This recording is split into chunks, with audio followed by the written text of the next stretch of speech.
Olá, queridos, tudo bem? Nesse tempo eu gostaria de continuar com a nossa série de reflexões que se encontra no Evangelho segundo João. João foi um discípulo de Jesus e relatou a respeito das vezes que Jesus falou a frase ego eimi no grego, ou seja, eu sou, né? E é interessante que essa declaração de Jesus a respeito do eu sou é como se Jesus estivesse falando que era o próprio Deus, porque foi Deus que disse que essa expressão, né, eu sou, para Moisés, lá em Êxodo capítulo de número 3, que é um texto de referência à comunidade judaica até hoje, porque Deus deu nome a si mesmo, né, para Moisés naquele tempo ali, ajudando Moisés a libertar o povo da escravidão do Egito. Deus se revelou a Moisés e disse para Moisés que ele era o eu sou. Isso também é muito legal, porque Jesus, no Novo Testamento, principalmente no Evangelho de João, que é João que relata muito e traduz Jesus como Deus, né, especificamente, utilizando-se desse termo eu sou e colocando esse termo e explicando para nós os momentos que Jesus utilizou essa expressão específica, isso torna, obviamente, o registro de João um registro muito belo, muito importante para a gente. E nessa série de reflexões a respeito do eu sou, a gente vai ler João capítulo de número 6. Vale lembrar que João capítulo número 6, semanas atrás, a gente fez uma reflexão mais no contexto histórico. Jesus, no capítulo 6, multiplica pães e peixes, depois sai de uma cidade e vai a outra, e a multidão, os co-discípulos de Jesus, porque Jesus não tinha só 12 discípulos, Jesus tinha outros discípulos que seguiam a Jesus, a multidão seguia Jesus em todos os lugares. Essa multidão vai ao encontro de Jesus pensando, poxa, se Jesus multiplicou pães e peixes, se ele fizer isso todo dia, não trabalharemos mais, né? E Jesus, quando recebe eles numa sinagoga, diz, olha, eu não vou mais multiplicar pães e peixes, porque a minha proposta não é matar a fome física de vocês, e sim espiritual. Eu sou o pão da vida, que é o que a gente vai trabalhar hoje. Mas naquela oportunidade a gente diz que aquela multidão acaba indo embora. Mesmo estando diante do Mestre, mesmo tendo ouvido palavras tão importantes do próprio Salvador, eles abandonam Jesus. E a gente fez a reflexão, não é? Até onde nós andaríamos com Jesus. Hoje eu quero especificamente tentar explicar e tentar meditar com você a respeito do termo eu sou o pão que desce do céu. É muito importante e muito valiosa para a gente essa explicação. E essa leitura, nós vamos fazer a leitura de novo e vamos trazer a explicação a respeito desse momento e dessa declaração de Jesus a respeito do ego eimi, né? Ou seja, eu sou, ou seja, como se Deus fosse o pão que desce do céu. Diz assim o texto, no dia seguinte, a multidão que ficara do outro lado do mar percebeu que não havia ali apenas um barco e que Jesus não seguia com eles e com seus discípulos, mas estava partindo sozinho. Contudo, os outros barquinhos haviam chegado em Tiberíades, perto do lugar onde comeram o pão depois que o Senhor havia dado graças. Ao ver que Jesus nem os seus discípulos estavam ali, a multidão entrou também nos barcos e foram para Cafarnaum em busca de Jesus. Ao encontrá-lo do outro lado do mar, perguntaram, Rabi, que significa mestre, quando chegaste aqui? Jesus respondeu, em verdade vos digo que me buscais não porque vistes sinais, mas porque comeste do pão e ficaste satisfeitos. Trabalhai não pela comida que se acaba, mas pela comida que permanece para a vida eterna, a qual o Filho do Homem vos dará. Deus o Pai o aprovou, pondo nele o seu selo. Perguntaram-lhe então, o que faremos para realizar as obras de Deus? E Jesus respondeu, a obra de Deus é esta, crede naquele que me enviou. E perguntaram, então, que sinal fazes para que vejamos e creiamos em ti? Que realizas? Nossos pais comeram o maná do deserto, como está escrito, deu-lhes pão do céu para comer. E Jesus respondeu, em verdade vos digo que não foi Moisés quem vos deu o pão do céu, mas o meu Pai é quem vos dá o verdadeiro pão, porque o pão de Deus é aquele que desce do céu e dá a vida ao mundo. E lhe disseram, Senhor, dá-nos sempre desse pão. E Jesus declarou, eu sou o pão da vida. Quem vem a mim jamais terá fome, e o que crê em mim jamais terá sede. Interessante do texto que Jesus ele se intitula, como nós falamos, quando ele fala eu sou, né, lá no verso 35, eu sou o pão da vida. É como se ele estivesse dizendo, Deus é o pão da vida. Mas ele não diz só eu sou o pão da vida. É interessante que ele diz eu sou o pão da vida, ou seja, eu sou Deus, é o pão da vida que desceu do céu. Ou seja, Jesus, quando ele dá essa declaração, ele está dizendo que ele mesmo era o próprio Deus encarnado diante deles e que essa presença de Deus diante deles era justamente o sinal, era justamente a comprovação de que eles precisavam para crer de fato em Jesus e confiar de que realmente as suas palavras, os seus ensinos, a sua direção, a sua obra era de fato validada e era de fato pertencente ao Criador, ao Deus Todo-Poderoso. É interessante que nesse texto, como a gente falou um pouquinho do contexto histórico, Jesus recebe muitos discípulos que viram ele multiplicando os pães e queriam, novamente, como nós falamos, que ele multiplicasse pães. E Jesus começa a conversar com eles dizendo, olha, vocês estão vindo atrás de mim porque eu multipliquei pães e vinhos, né, pães e peixes, perdão, e vocês acham que eu vou ficar fazendo isso o tempo inteiro? Não, não vou. Vocês precisam trabalhar pela comida que vem do céu. Quando Jesus fala sobre essa questão do pão do céu, é interessante que eles se remetem ao Antigo Testamento. É o povo que se remete ao Antigo Testamento, dizendo a Jesus que Moisés deu a eles o maná durante os 40 anos de peregrinação no deserto, quando o povo de Israel foi infiel ao entrar na terra prometida, não no que tange aos povos que ali estavam, mas pela falta de confiança de que Deus daria aquela terra como herança, como havia prometido a Moisés e também como havia prometido a Abraão em Gênesis capítulo de número 15, se você for ver, essa promessa está escrita lá. A Bíblia diz que esse povo então volta e peregrina durante 40 anos pelo deserto. Na verdade 38, somando os dois que eles fizeram essa peregrinação até a terra prometida, completaram-se um ciclo de 40 anos, onde passou-se uma geração que não confiou em Deus e entrou uma nova geração liderada por Josué, que aí sim assumiu as terras de Canaã e distribuíram as mesmas com as 12 tribos de Israel, tendo a tribo de Arão e a tribo de Levi como as tribos sacerdócio dentro da terra de Israel, espalhado por todas as 12 tribos.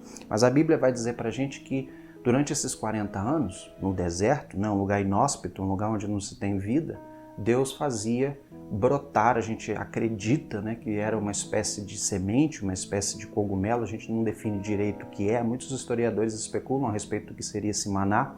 De fato era algum tipo de cereal, algum tipo de grão, algum tipo de vegetação, a gente não tem como afirmar direito, mas era algo parecido com isso que Israel então cozinhava, fazia ali bolinhos, cozinhava, fritava e dessa forma se alimentou durante todo esse tempo.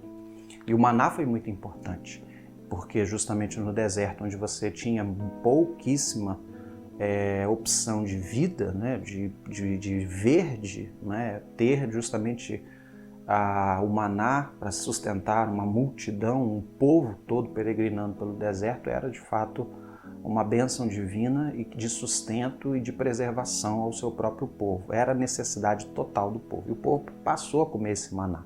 E o maná virou um símbolo do próprio Deus. Por exemplo, na comunidade judaica, o entendimento, a revelação de Deus, o conhecimento de Deus era traduzido muitas vezes como pão. E é interessante que Jesus ele se intitula pão, ele se intitula essa sabedoria, essa revelação divina nesse texto aqui, dizendo e mostrando para as pessoas duas verdades importantes para a nossa reflexão. A primeira, de que todos nós temos necessidade desse pão. Quando, por exemplo, as pessoas citam Jesus e dizem para Jesus, olha, foi o nosso pai Moisés que nos deu o pão lá no deserto, e aí, qual é o sinal que você vai fazer? Jesus diz para eles, olha, pão vocês precisam todos os dias, nosso corpo precisa ser alimentado todos os dias. A necessidade que vocês têm é outra. A necessidade que vocês têm é uma necessidade espiritual, que não pode ser preenchida por coisas, precisa ser preenchida plenamente pela pessoa que eu sou, o próprio Deus, o próprio Emanuel, o próprio ungido de Deus, o próprio Cristo, o próprio Messias. Nas reflexões de João capítulo 4 a gente falou sobre isso. O próprio Cristo está com vocês e é Ele que preenche vocês e dá a vocês saciedade. E o maná do deserto, que vocês comiam todos os dias dava sensação de fome e a necessidade do maná. Mas o pão que eu dou a vocês, ele sacia vocês de uma vez por todas. Porque ele é um pão que sacia a alma de vocês, sela vocês, guarda vocês, preenche o vazio da alma que é consonante a todo ser humano. E isso é muito interessante. Todos os povos, todas as tribos, em todos os lugares do mundo, em diferentes épocas, você vê que elas têm uma espiritualidade. Elas fazem contato com o transcendente de alguma forma. Salomão diz que Deus colocou a eternidade em nós, não é? Então você percebe que todos nós temos necessidade de Deus. E isso fica explícito em muitas passagens da Bíblia e também explícito na nossa própria cultura. As pessoas elas buscam a felicidade, a saciedade, a alegria, o prazer da vida em tantas coisas, porque justamente parece faltar alguma coisa dentro do nosso coração que só pode ser preenchido por Deus. E a gente tenta preencher com todas as coisas. A gente tenta preencher com trabalho, com dinheiro, com amor, Nada disso funciona, porque é como aquela brincadeira de criança, né, da casinha, onde você precisa colocar um triângulo no espaço que só passa um triângulo. E é justamente isso conosco. Deus, quando nos fez, Ele parece que deixou um vazio dentro de nós que só pode ser preenchido pelo Seu Espírito. E isso é obra do próprio Deus, que nos fez para ter comunhão com Ele. Gênesis diz que Deus conversava frente a frente, face a face com Adão e Eva todas as tardes. Então a gente percebe que Deus nos fez para sermos justamente relacionáveis, né? Nós, entre nós mesmos e principalmente com o próprio Criador, para que tivéssemos um relacionamento paterno, amigável com o nosso Criador. E isso é rompido com o pecado. Mas Jesus justamente é esse pão que desce do céu para restaurar essa necessidade que está dentro de nós. E é interessante que, se por um lado existe a necessidade, o segundo aspecto do texto é a saciedade. Quando Jesus habita plenamente nos seus, os seus deixam, não é? Eles deixam as dúvidas, é quebrado as barreiras, é liberto os cativos, não é? Você passa a ter uma vida abundante, você passa a ter confiança, porque você assumiu a identidade de um servo de Cristo. Você compreendeu a sua existência, a existência terrena, de compreender que nós todos somos obra e criação das mãos do próprio Cristo, como falamos também em João capítulo de número 1, e que dele, por ele e para ele são todas as coisas, inclusive a nossa própria existência. Quando você está em Cristo Jesus, o sentimento de saciedade superabunda na nossa vida, porque ele preenche todas as coisas. Ele preenche o vazio da nossa alma, ele preenche o nosso coração, ele nos ajuda a entender os nossos traumas, ele corrige sentimentos, ele ajuda nos aspectos emocionais, nos aspectos lá da nossa mente, lá do nosso íntimo. Ele nos dá a certeza da paternidade divina, não é? De que nós não estamos aqui por acaso, nós não vamos para qualquer lugar, de que a nossa vida não está à sorte. Tudo isso só é possível com o pão da vida, o Deus que desceu do céu e que alimenta a nossa alma. Meu desejo em nome de Jesus é que você entenda isso, que Jesus é o alimento da alma que nós precisamos, assim como nós precisamos de pão todos os dias. Assim como precisamos de alimento para saciar o nosso corpo físico, nós precisamos de Jesus para saciar a nossa alma. E a nossa alma jamais será saciada com outra coisa a não ser por Cristo Jesus. Podemos até tentar, mas conseguir somente por meio de Jesus. Vamos orar? Deus, nós te agradecemos porque o Senhor nos presenteou com a pessoa do Senhor Jesus Cristo como o pão da vida.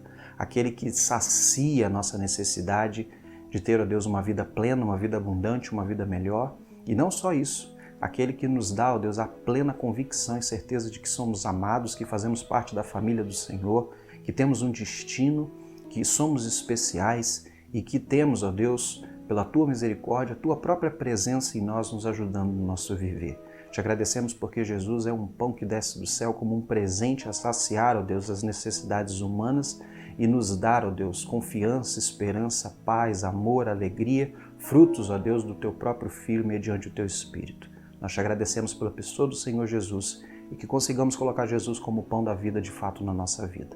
Oramos, ó Deus, no nome dele, no nome do Teu Filho. Amém. Amém, querido. Deus abençoe sua vida e que especificamente você consiga se alimentar de Jesus a sua vida inteira, e porque nós estaremos com Ele também na nossa eternidade. E Ele é o Senhor, Ele é o Cristo, Ele é o Filho de Deus vivo, Ele é aquele que desceu do céu justamente para ser aquele que sacia nossa alma, nosso coração, nossa mente, de uma vez por todas. Creia no Senhor Jesus Cristo, em nome de Jesus. Deus abençoe.